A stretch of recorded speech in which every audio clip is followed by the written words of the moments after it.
Can you have a work-life balance in consulting? That's a big question, and that's one that was very important to me personally when I was applying for my consulting job 2.5 years ago. I am still in the job. If you're new here, hi, I'm Anastasia. I'm 27 years old, based in London. I work in a Big 4 consulting firm doing change management consulting, and I really care about work-life balance. So you can imagine the nervousness I had going into a job like this, which is infamous for not having one. So I want to tell you a few things, factors that affect what your work-life balance is going to be like. Number one is the firm you go into. Big 3, which is McKinsey, Bain, and BCG, are famous for much longer hours. And it's not uncommon for you to be working all the way till 10 p.m. kind of as a given, and sometimes weekends as well. Whereas at a Big 4 firm, for example, the one that I'm at, I think that's more the exception than the rule, even though it still kind of happens sometimes. In more boutique consulting firms, I think also there's a lot of variation, and because the teams are much smaller, the impact of the individual people that form part of that team is going to be bigger. When you know what area of consulting you're applying for, find someone on LinkedIn who's there and just talk to them about what the culture is like, how they find it. Try and find someone who is not in any way HR related or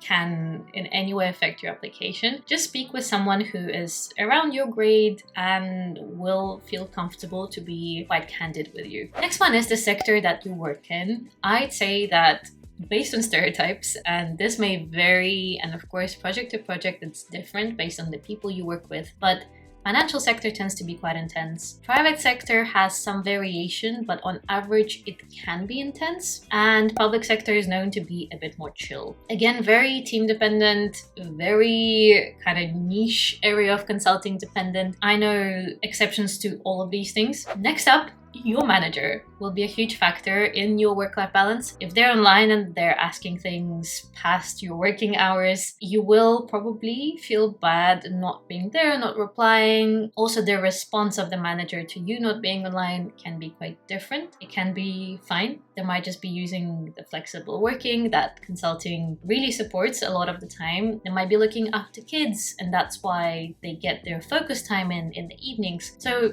it might be the case that they're actually not expecting you to be there with them when they're working. But if they do, it can be quite tricky to push back. Another aspect is, does your manager care really deeply about the next promotion? And to do that, they're really trying to get the project to deliver above and beyond the expectations or the scope of the project. And that might mean that they're stretching the team quite harshly to deliver more. This is not a rule, and there'll be a lot of managers who, regardless of where they are in the corporate ladder, they'll really care about you, they'll protect you. There will also be others who won't. And the final aspect related to your manager, I'd say, is, are you similar in lifestyle and in values? There are some people who, the work hard, play hard type, where they're obsessive about the work. On the other hand, there'll be managers who have a life outside of work. They'll really value, for example, meeting friends, being with their significant other, or doing things that are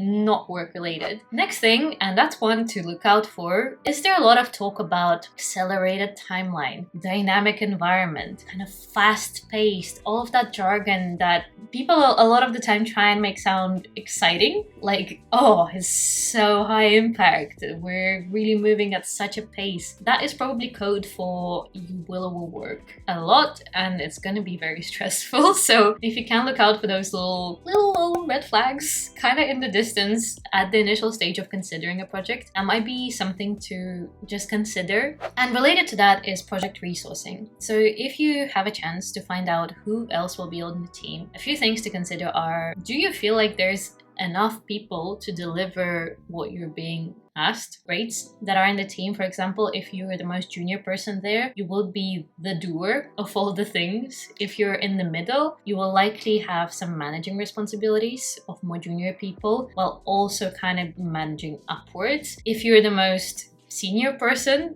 then naturally a lot of the stress around client relationships and commercials will fall onto your shoulders. Next section is what to do when you're already on the project. And I've got two things to talk about here. One is working styles. You really need to understand how your team works. And what I mean by this is, for example, I'm currently a consultant grade. I work in a team where there are 2 analysts and there is a manager. For me, the manager will be the person reviewing my work. And I really need to understand what are the times when for them it's easiest to review stuff. What's the format they prefer? How can I make it easy for them to give me what I need to do my work? When sending invites, is there a way I can describe what I need out of that meeting? When I come to a meeting, can I have a list of questions that I need to go through so that I can be efficient in my work? I know it's a bit of a tangent when it comes to work-life balance, but the way I've seen this play out is if I don't make it easy for them, it will take them longer and that will put more time pressure on to me. Finally, boundaries and expectations are a big thing. When you join a project, see if there is an opportunity for you to share your working preferences, whether you like to come to the office and see people in person or to work from home. Do you have kids? Do you have caring responsibilities? Are you a morning person and you prefer meetings to start early? Are there any commitments in your diary that are non-negotiable? You absolutely have to make it to them. It's very, very helpful to set expectations early. And the thing that I tend to do a lot is when I come into a project, I try and encourage people to have a little ways of working session at the beginning,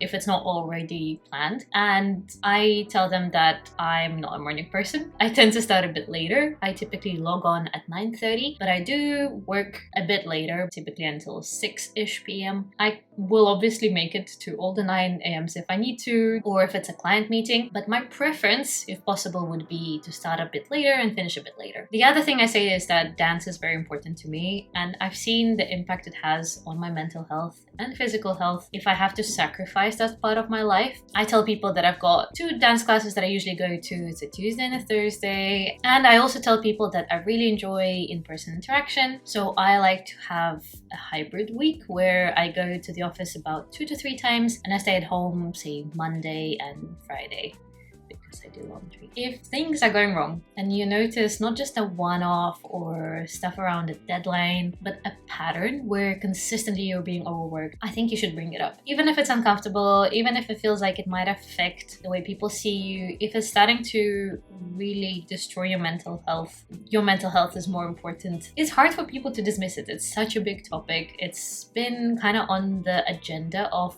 all these big corporate firms recently. For the manager to dismiss it or to not take it seriously will reflect badly on them. And I know this is a whole political aspect to something that should just be important on a human level, but pragmatically, they'll have to take you seriously if you bring something up. So that's all I wanted to say. There's another video that I've done some time ago about work-life balance. I think you'll find it quite useful, and there are a lot of practical tips in there that I've not mentioned in this one. So if you enjoyed this video, you'll enjoy that one, and I'll see you in the next video. Bye.